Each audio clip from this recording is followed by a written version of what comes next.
자, 여러분들, 인공지능 스타트업 엔트로픽이 소송을 당했다고 합니다. 소송 달러 얼마요? 15억 달러를 합의금을 내는다고 합의를 봤대요. 합의를 봤답니다. 실제로 자기들이 15억 달러를 내겠다고 한 거예요. 근데 중요한 게 뭐냐? 엔트로픽이 뭐냐는 거죠. 엔트로픽 처음 들어보시죠? 저도 처음 들어봐요. 뭐 하는 회사냐? 클로드 있잖아요. 클로드 써내 만든 회사입니다. 가격이 기업 가치가 3,500억 달러예요. 3,500억 달러. 이게 얼마냐? 480조 원이죠. 외국에는 그냥 이름 처음 들어보는 AI 기업인데 500조 달러, 500조 원, 400조 원 이래요. 그냥 투자 받으면 이렇게 4개월 동안 4개월 만에 500조 원 이럽니다. 여러분, 우리나라 1년 수출액이 얼마인지 아십니까? 1,000조 원이에요. 1,000조 원. 2025년 동안 1,000조 원을 기록했다고 합니다. 역대 최대 실적이래요. 근데 그냥 미국 가면은, 외국 나가면은 그냥 웬만한 기업이 우리나라 GDP 뭐 반띵, 뭐 수출액 반띵 이러고 있다 이 소리예요. 차원이 다릅니다. 여러분, 이런 기업 들어봤어요? 이더리움, 솔라나 들어봤어요? 이더리움 들어봤겠죠? 솔라나는 처음 들어봤고 저 처음 들어봅니다. 근데 70조 원이에요. 그냥 70조 원. 바로 300조 원. 외국은 클래스 다릅니다. 노는 물이 달라요. 그래서 중요한 게 뭐냐? 자, 엔트로피라는 게 있다고 합니다. 애들이 어떠냐, 도서 불법 복제 소송 합의금을 물었대요. 이게 뭔 소리냐면은 저자들이 회사가 그러니까 엔트로픽 측에서 자신들 저작물을 해적판으로 복제해서 챗봇 훈련에 사용했다고 주장한 가운데 이번 합의는 중대한 전염이 될 수도 있다. 그러니까 15억을 합의했다는 건 뭐냐면은 자기들이 잘못했다는 걸 인정했다는 거거든요. 이게 한국 돈으로 2조 1천억을 이 모든 자기들이 불법으로 복제한 이 작가들한테 배상하기로 판결이 나버렸어요. 이게 왜 그런 거냐? 볼게요. 엔트로픽, 그러니까 저희가 사용하고 있는 좀 소넷이라든지 오프스 정말 잘 사용하고 있죠. 이번에 오프스 4.6 버전이 출시되면서 4.5 버전도 굉장히 많이 강화가 됐는데, 저희가 사용하고 있는 이 오프스 같은 모델들이 처음에 학습을 시키잖아요. 학습을 시킬 때 지식을 학습시키고 사람이 말하는 말투를 학습시키고 그리고 사람들이 생각한 이 여러 가지 이제 뭐냐 이 맥락들을 학습시켜야 되는데, 그 과정에 있어갖고 어떤 양질의 데이터를 구해오냐에 따라서 이 모델의 성능이 달라지죠. 그래가지고 그런 데이터를 구해오지 못했기 때문에 챗GPT가 똑같은 소리 반복하는 것도 있는 것 같아요. 예. 근데 어쨌든 간에 이런 그러니까 클로드 만드는 엔트로피라는 회사는 처음에 불법, 그러니까 저작권이 있는 책으로 챗봇 AI를 훈련시켰다고 했대요. 근데 이게 문제가 뭐냐면은 본인들이 애초에 처음에 그러니까 이 소넷이라든지 이런 게 출시하기 전부터 학습을 시켰는데 그 학습을 사용한 데이터가 이 일반 저자들이 작성한 책이고 그 책을 불법으로 다운받았다는 겁니다. 토렌트를 사용해서 다운받았대요. 그러니까 한마디로 돈 안 내고 다운받은 거죠. 그 돈 안 내고 다운받은 불법 이제 책 복제판을 가지고 그걸 가지고 이제 학습을 시켜가지고 AI의 성능 높였다 이겁니다. 그리고 지금 그게 우리가 사용하고 있는 소넷이나 오프스 같은 모델이 된 거고요. 그래가지고 이번 12월 재판에 패소했을 경우 샌프란시스코에 본사를 둔 이 회사에 더 많은 비용이 발생했을 수 있다라고 얘기를 하는데요. 그러니까 이 정도로 안 끝났다는 거죠. 2조 아주 안 끝났네요. 여러분, 2조가 이게 외국이 좀 클래스 다른 게 우리나라에서 2조라면은 그 투자는커녕 어디 무슨 산업에서도 보기 힘든 숫자잖아요. 1조, 2조씩 하는 숫자는 해봤자 뭐 연간 수출액, 연간 뭐 무슨 연간 뭐 배출액, 연간 뭐 마케팅 뭐 이런 거나 들어보는 게 조라는 게 되는데 얘들은 이 저작권법이 어긴 거로 2조로 내버려요. 2조. 그냥 회사 하나에 어디 무슨 업체도 아니에요. 어디 기업도 어디 무슨 국가 같은 데도 아니고 그냥 기업 하나한테 2조 1천억을 배상하기로 했고 애들은 냈대요. 그걸 또 낸대요. 이제부터 웃기는 짓입니다. 그래서 어쨌든 간에 얘들한테 엔트로픽을 더 많아놨을 때 엔트로픽이 무력화실 수도 있었다. 엔트로픽이 지금 되게 잘 나가잖아요. 일단 챗GPT는 옛날에 잡은 것 같고 챗GPT는 좀 더 코딩이라든지 이런 거 있어갖고 코덱스를 사용하고 있으면 제가 경험했을 때 챗GPT를 코딩하는 데나 아니면 어떤 사무나 내가 원하는 업무를 볼 때 사용하면은 뭐라고 해야 될까요? 일단 말이 너무 돕니다. 되게 뭐랄까 좀 머리에 약간 뇌회로가 끊겨있는 친구로 얘기하는 것 같아요. 솔직히 말해서 약간 애장았습니다. 챗GPT 사용해보면. 예전부터 그런 말 많이 들었는데 최근에 나온 코덱스는 또 괜찮다고 하네요. 근데 솔직히 저는 코덱스까지 사용해보지 않을 것 같아요. 지금 사용하고 있는 클로드 코드라든지 이런 것들도 굉장히 저는 만족하고 있기 때문에 어쨌든 그런 이 클로드 같은 모델을 성장시키는 과정이 있어가지고 이 엔트로픽 측에서 불법 복제된 책들을 사용했고 그 책들을 사용하는데 토렌트를 사용했다고 합니다. 책을 다운받는 데 있어갖고 그래서 이게 지금 불법이라고 판결이 나버린 거죠. 근데 애들은 괜찮을 줄 알았던 모양이에요. 왜냐면 다른 애들 다 그렇게 하니까 사실 암암리를 하고 있었거든요. 뭐 제미나이든 구글이든 뭐 챗GPT든 뭐 오픈 AI든 뭐든 간에 걔들이 다 암암리 하고 있던 건데 얘들이 찍힌 거예요. 그래가지고 애들은 상관없을 줄 알았는데 최근에 유죄하다 버린 겁니다. 유죄 꽝꽝꽝 찍어버렸어요. 그래가지고 이제 황당한 상황인 거죠. 근데 애들이 시총이 하도 높아가지고 그런 거 신경 안 쓸 것 같아요. 왜냐면 지금 무슨 1조로 내지 2조를 내야 되는데 애들이 지금 얼마냐 시총만 400조입니다. 그러니까 회사 비용의 한 5%도 아닌 거예요. 회사 시총에. 그러니까 낼 수 있겠죠. 그래서 애들을 어떻게 방향을 바꿨냐, 이번에 이런 엔트로픽이 한번 크게 고역을 치르니까 어쨌든 2조씩이나 물어내야 되잖아요. 2조가 어디 무슨 동네 구멍가게에서 나오는 어디 돈도 아니고 굉장히 큰 돈인데 이걸 때만 빡쳐가지고 더 이상 인터넷에서 그러니까 인터넷에서 불법 복제된 책을 사용하지 말자. 오케이, 이제부터 돈 내고 살게. 책 돈 내고 살 거야. 근데 그 책을 실제로 구매를 해서 이번엔 내가 현실에서 이 오프라인 상에서 전부 다 스캔을 따버릴게.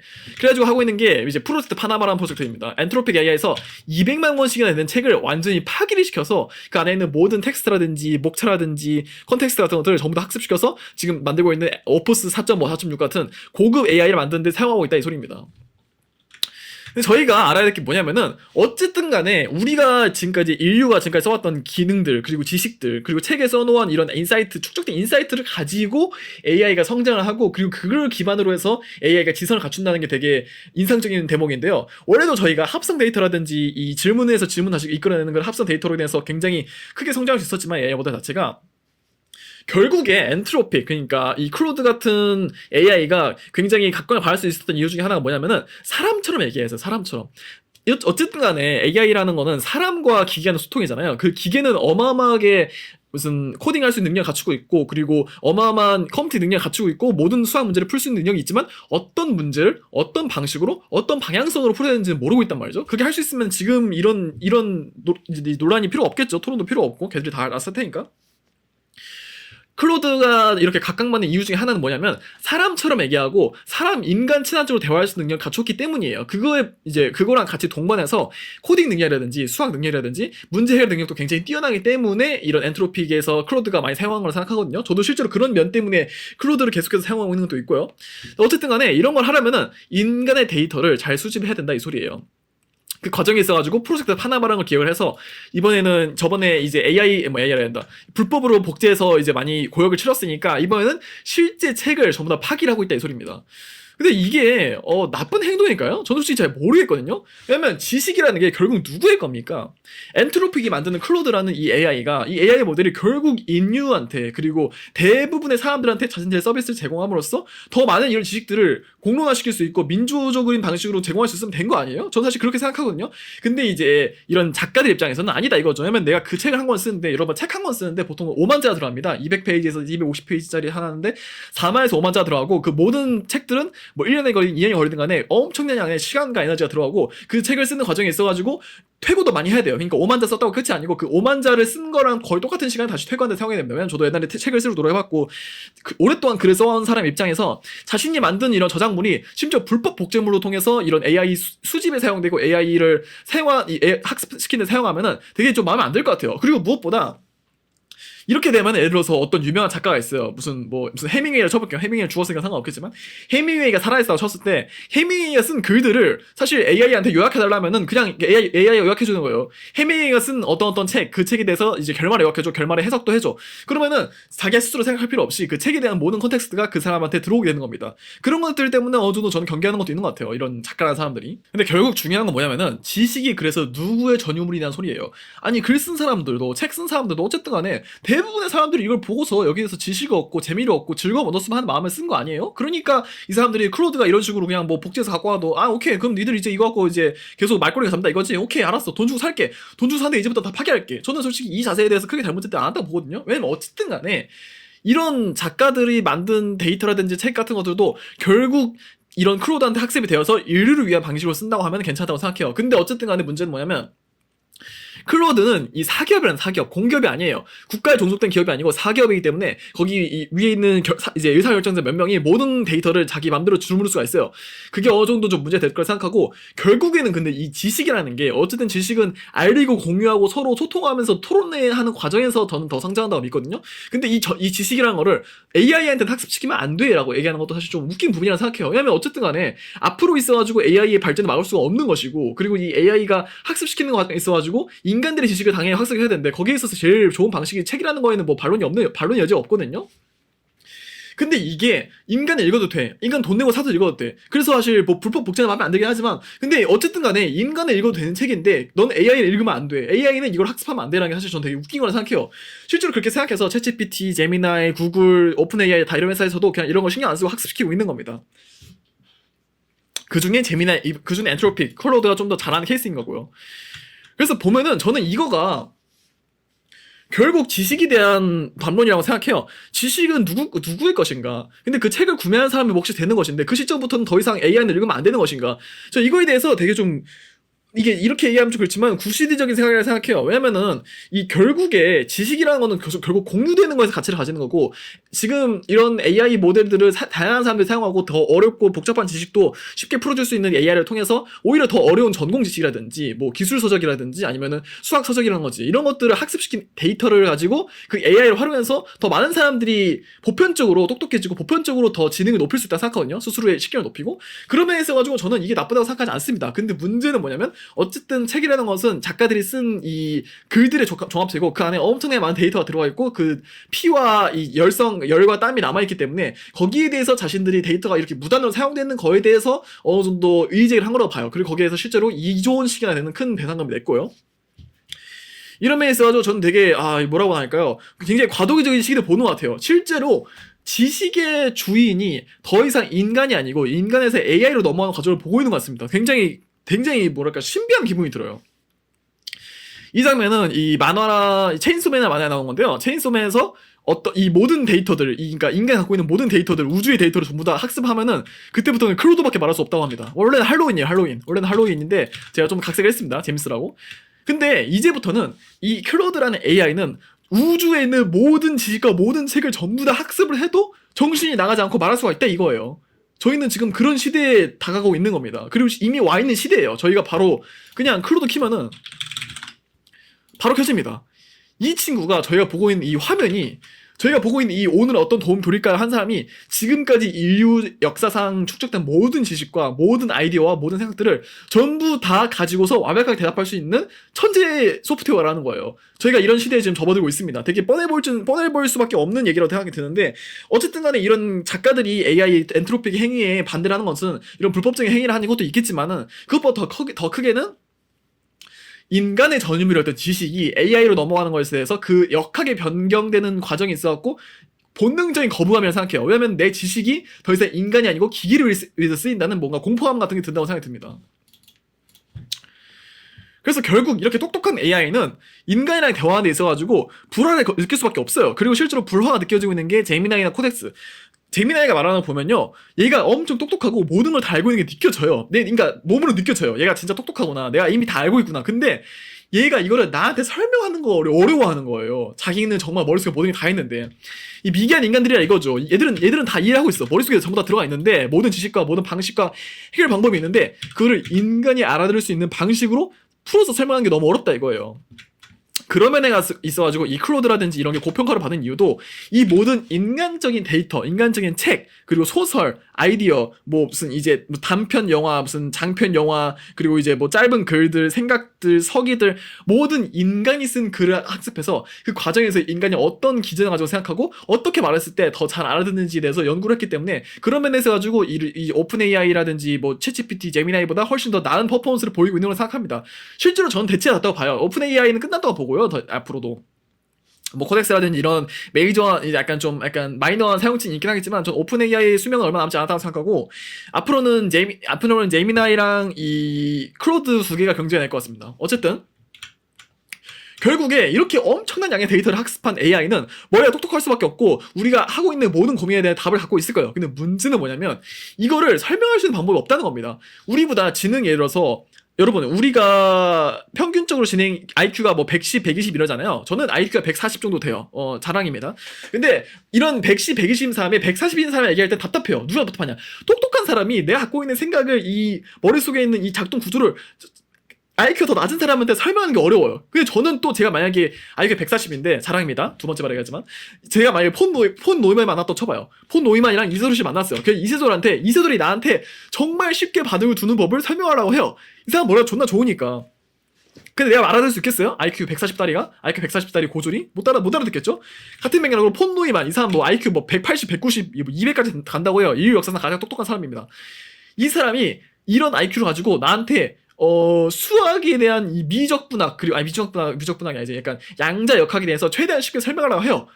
여러분, 양자 역학이라는 게 폰 노이만이 아무리 쉽게 설명하라 해봤자 제가 알아들을 수 있을까요? 전 수포자인데, 그래서 고졸인데 알아들을 수가 없다고요. 제가 못 알아들으면 외람된 말씀이지만 여러분들 못 알아듣는 겁니다. 어렵거든요, 그만큼. 근데 이걸 반대로 생각해보자고요. 그러니까 IQ든 뭐든 간에 지능이 낮은 사람이 보편적으로 지능이 높은 사람은 보편적으로 지능이 낮은 사람한테 자신이 알고 있고 이해하고 있는 개념을 설명하는 게 굉장히 힘들어요. 왜냐면은 140은 120의 방식으로 풀어서 설명해야 되고 160은 140의 방식으로 풀어서 설명해야 되고 180은 160의 방식으로 풀어서 설명해야 되기 때문에 이 격차가 계속 생긴다는 겁니다. 근데 생각해봐요. 지금 AI는 추정 IQ가 몇일까요 도대체? 인류에 대한 모든 데이터를 가지고 모든 수학적인 문제를 풀 수 있고 어떤 어려운 양자 역학적 문제도 전부 다 해결할 수 있는데 이 AI의 IQ가 대체 몇일까요? 뭐 몇천 몇만 정도 되겠죠? 근데 이거를 아무리 똑똑한 사람이 온다고 해도 심지어 이세돌 폰 노이만이 온다고 해도 챗GPT, 제미나이, 클로드 앞에서는 그냥 원신이다 이거예요. 원신이다. 뭔 소리야 이게. 이렇게 된다고요.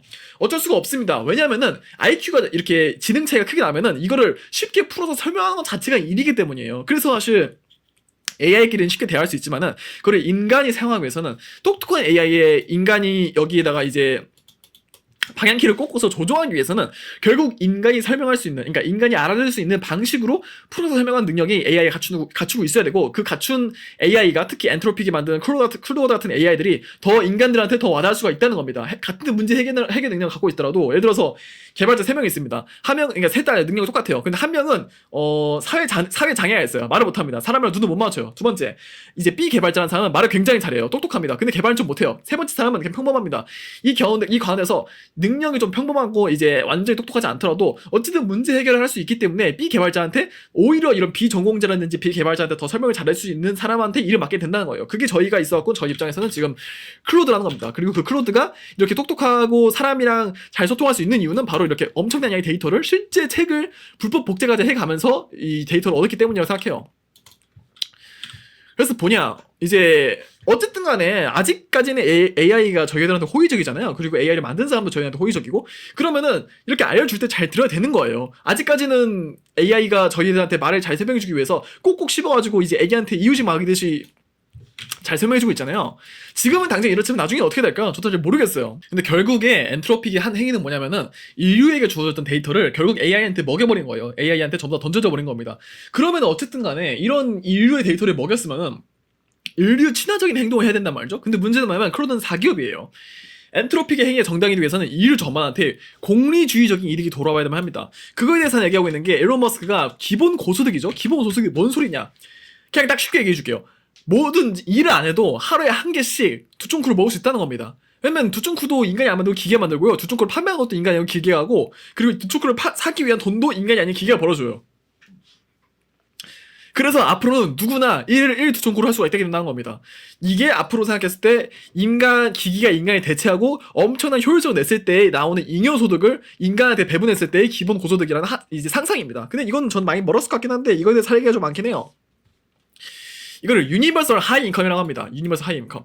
일하지 않아도 고소득이 풍요를 누릴 수 있는 시대가 온다. 어떻게 보면은 이게 그러니까 이 사회주의적인 그러니까 포퓰리즘이랑 비슷해요. 그러니까 기본소득에서 더 올라가서 풍요적인 고소득을 제공한다라는 건데, 뭐 한 달에 100만 원, 150만 원 이렇게 준다는 소리죠. 근데 이 현실이 얼마나 가까이 왔을까요? 이미 AI를 통해서 직업을 잃고 있는 사람들이 있잖아요. 그리고 그 직업을 100명의 직업을 잃게 되고, 그걸 한 명의 AI 모듈, 그러니까 엔트로픽이 만든 클로드로 대체하게 한다면은 99명의 잉여 자원이 남잖아요. 그러니까 99명치 일을 더 하는 거기 때문에 일자리를 잃게 된 99명한테는 결국 급여를 지불해야 된다 이 소리예요. 그래서 어쨌든 간에 일하지 않는 사람들, 일자리가 없어진 사람들한테 공리주의적으로 이 고소득을 보장해야 된다 이 소리입니다. 근데 이게 과연 얼마나 났을까요? 대체 얼마나, 어떻게, 무슨 방식으로 지급이 될까요? 여기서도 제가 좀 생각한 게 있긴 한데요. 일단은 제가 생각했을 때는 앞으로는 기업형 국가의 시대가 온다고 생각합니다. 지금 저희가 오픈 AI니 뭐 딥딩크니 엔트로픽이니 이런 거에 대해서 되게 과소평가잖아요. 근데 생각해봐요. 여러분, 삼성을 뺀 대한민국을 상상할 수가 있나요? 삼성을 빼고? 그럴 수가 없죠. 삼성은 거의 대한민국이랑 같은 존재랑 다름없잖아요. 뭐 외국에 무슨 공장에 있든 뭘 하든 간에. 그러니까 삼성 민국이란 말도 있잖아요. 그래서 근데 그런 것들을 생각해봤을 때 국가나 어떤 사회 공동체를 유지하는 데 있어가지고 기업의 역할이 필수적으로 될 수도 있어요. 이게 사실 저는 기업형 국가라고 보고 그걸 가장 잘 나타낸 게 이 사이버펑크라는 작품에 나온 아라사카라고 생각합니다. 아라사카는 보면은 메가시티가 있어요. 메가시티. 엄청난 규모의 시티였는데 그거를 실제로 대부분 정치적인 부분까지 아라사카라는 대기업이 다 담당하고 있습니다. 더 이상 아라사카는 사기업이 아니고 일반적인 삼성 같은 기업도 아니고 그 기업이 국가에 이제 행사하는 정치적 영향까지 굉장히 큰 기업이에요. 그래서 사실 국가랑 기업의 차이가 없고 오히려 국가에 있어가지고 정부보다 기업이 더 큰 겁니다. 정부보다 기업이 더 큰 거예요. 이게 바로 기업형 국가입니다. 그리고 제가 생각했을 때는 지금은 엔트로픽이 해봤자 뭐 이름 처음 들어보는 학구 국가인데 학구 회사인데 뭐 좀 있으면 얼마나 크겠지 뭐 투자하고 뭐 무슨 엑시트하고 이런 끝이겠지 이렇게 생각하는데 저는 이런 기업형 국가의 시대가 오게 되고 그리고 100명의 일자리를 자르고 그 99명한테 기본소득을 지급하는 게 더 이상 정부가 아니고 기업이 되게 된다면 그 역학이 바뀐다고 생각하고 결국은 기업이 정치적인 영향까지 다 해결하는 엄청나게 큰 메가 형태의 국가가 될 거라 생각해요. 그리고 그거가 사실 어느 정도 예전의 미래라고 생각하고요. 이거에 관해서 제가 글을 쓴 적이 있습니다. 이런 AI 포퓰리즘의 사회에 대해서 경제 체제 해제하는 것이 바로 압도적인 수익이 나는 기업인데 이때 해당 기업은 국가 정부에 검증하는 강력한 권력을 얻게 됩니다. 삼성이 대한민국 재무부를 만나고 생각하면 얼추 맞아 떨어질 겁니다. 이는 기업이 국가 권력에 밀접하게 연관되어 경제 전반에 영향을 행사하는 것으로 기존에는 국채를 기반으로 발행하는 화폐를 중앙은행이 관리하는 식으로 정부와 은행 간의 교환비가 발생했다면 이제부터는 그 사이에 기업이라는 거대한 신흥 권력 세력이 등장이 된다는 겁니다. 여러분 이변을 보았을 때 앞으로 AI를 밀어주잖아요. 저희가 AI랑 에너지를 밀어준단 말이죠. 에너지 이 두 가지를 앞으로 밀어줄 텐데 국가적으로 이 AI라는 게 저는 그냥 AI에서 끝날 거라고 생각하지 않아요. 저번에 있었던 버블이 블록체인이었죠. 근데 블록체인 버블은 사실 그냥 기술적 특이점에 불과했어요. 가랑하기 위해서 말았죠. 근데 결국에는 그로 돈 번 사람 없었고 근데 AI는 좀 달라요. 제 생각에 AI로서 우리나라에서 뭐 네이버든 뭐 두나무든 뭐 SK든 뭐든 간에 AI 권력을 갖고 있는 기업이 그리고 그 AI가 자신의 기술 권력을 사용해서 수많은 직장과 직업을 대체하고 그리고 그 엄청난 효율성으로 엄청난 압도적인 수준의 영업이익 뭐 300%, 400%, 1000% 10,000%가 될 수도 있겠죠. 이 정도를 이제 발생시키는 기업들이 등장하고 그 신흥 이 기업 가들이 등장하면은 저는 예전에 이제 월스트리트가 생기면서 월스트리트에 있는 금융가들이 가지겠던 금융가들이 어느 정도 정치적인 권력을 나눠 먹었잖아요. 근데 제가 생각했을 때 월스트리트에서 기술 AI 기업으로 정치 권력이 넘어올 거라 생각해요. 여러분 아시다시피 월스트리트는 이 미국 정계랑 굉장히 이제 밀접한 분야입니다. 어쨌든 금융을 다루는 곳이잖아요, 여기가. 근데 금융을 다루다 보니까 결국 국가랑 밀접하게 되고, 그 국가랑 밀접하다 보니까 국가적인 정계라든지 정치적이라든지 로비라든지 이런 부패도 많이 발생하고, 그리고 결과적으로 금융과 정부와 그 권력, 이 세 가지가 하나로 뭉쳐지고 만 겁니다. 그래서 월스트리트이 그 정도로 강력한 권한을 행사할 수 있게 된 거고요. 근데 앞으로는 제가 생각했을 때 AI를 기반으로 한 AI 스타트업들이 있고 AI 기업들이 뭉쳐져 있는 뭐 시카고라든지 뭐 로스앤젤레스라든지 이런 동네들이잖아요. 그런 동네로 앞으로 권력이 넘어갈 거라 생각해요. 왜냐면 지금까지는 이 경제권을 갖고 있는 집단이 사실상 월스트리트였거든요. 근데 이제부터 AI가 잉여 자원을 발생시킬 정도로 압도적인 업무 효율을 내고 더 이상 100명이 아니고 한 명 고용해서 1000% 이상의 그러니까 1000%까지 넘어가긴 했지만 어쨌든 압도적인 수준의 영업이익을 발생시킬 수 있다면 그 영업이익에 정부가 의존을 해야 되거든요. 왜냐하면 더 이상 국가의 거의 더 이상 이제 국민들이 일을 하지 않잖아요. 일을 하지 않으니까 세금도 나오지 않습니다. 결국에는 뭐냐면 세금이 나지 않으니까 AI로서 대체시킨 이 AI를 갖고 있는 기업한테 세금을 뜯어야 돼요. 근데 세금을 뜯는다는 게 말이 웃기는 게 결국 세금을 자기들이 지급해야 되는 거죠. 국가에 공속되어서. 그러려면은 AI 기업을 만든 사람들 그리고 그 압도적인 영업이익을 내는 회사와 그 회사에 속해 있는 이 임원들이 앞으로 생각했을 때 제가 월스트리트와 똑같은 지위를 가졌을 정도의 정치 권력을 행사하게 된다고 생각합니다. 그리고 실제로 그게 예전에 월스트리트에서 일어났던 일이고요. 그런 면에서 가지고 저는 이 기업 그리고 AI로 사업수도를 창출하는 기업인이 새롭게 각광받게 된다고 생각해요. 안철수 같은 사람은 사실 그거였죠. 실제로 안철수가 비슷한 케이스였는데 안철수 같은 경우에는 어쨌든 간에 이 백신을 만들어가지고 그걸로 결국 정치계에 출마를 했어요. 뭐 지금 어떻게 하는지 잘 모르겠지만 어쨌든 오래 버틴 사람이죠. 이 정치판에서도. 근데 그 사람도 결국 기업계 출신이란 말이죠. 근데 우리나라는 기업계 출신인 정치인이 별로 없어요. 정치 얘기 하고자는 아니지만 실제 케이스를 보자는 거예요. 우리나라에서 기업 출신으로 해서 정치계까지 가서 정치적인 영향력을 행사하는 사람이 별로 없습니다. 근데 제가 생각했을 때 앞으로 더 이상 경제가 아니고 국가가 국가가 더 이상 경제가 아니고 AI 부문한테 더 의존하게 되잖아요. 그러면 앞으로 이 역학이 AI로 넘겨올 거란 말입니다. 결국에는 AI를 사용해서 이 영업소득을 발생시키는 기업들이 경제계가 가지고 있었던 그러니까 한마디로 여의도에서 있던 거래, 그러니까 쉽게 말하자면 여의도가 금융권이고 강남이 기술권이잖아요. 그러니까 여의도에 있던 경제 권력이 강남에 있는 기술 권력으로 넘어온다는 겁니다. 그 권력의 전환이 저는 발생할까 생각해요. 왜냐면 더 이상 경제라는 것은 어쨌든 간에 근로소득자가 발생시키는 그 근로에서 발생하는 수익이거든요. 수익에서 몇 퍼센트가 이 세금으로 책정이 되기 때문에 거기에서 발생하는 모든 역학들이 경제에 포함해 있어요. 근데 더 이상 그 경제의 주체가 인간이 아니고 AI가 되게 되면 그 AI를 소유하고 있는 기업, AI로 서비스를 제공하는 기업들이 경제의 주체가 되는 겁니다. 한마디로 여의도에서 강남을 넘어간다는 거예요. 강남이든 판교든 그런 데로 AI를 다루고 AI로서 소유를 발생시키는 기업으로서 앞으로 경제 권력뿐만 아니라 정부 권력까지 전 넘어갈 거라 생각합니다. 뭐 그런 식이에요. 되게 이해가 길어지긴 한데 어쨌든 이런 엔트로픽에 대해서 이런 사항들이 이해하는 데 도움이 되셨으면 하고, 뒤에 나오는 이런 경제적이나 이런 이동 같은 얘기는 저는 어느 정도 제 뇌피셜도 들어가 있으니까 이건 그냥 가볍게 넘겨주시면 좋을 것 같고요. 정부 기업, 그러니까 저희가 앞으로 왜 AI로서 사업을 창출하는 기업인이 되어야 되는가에 대해서는 이런 이유도 있다 정도로만 해석해 주시면 좋을 것 같습니다.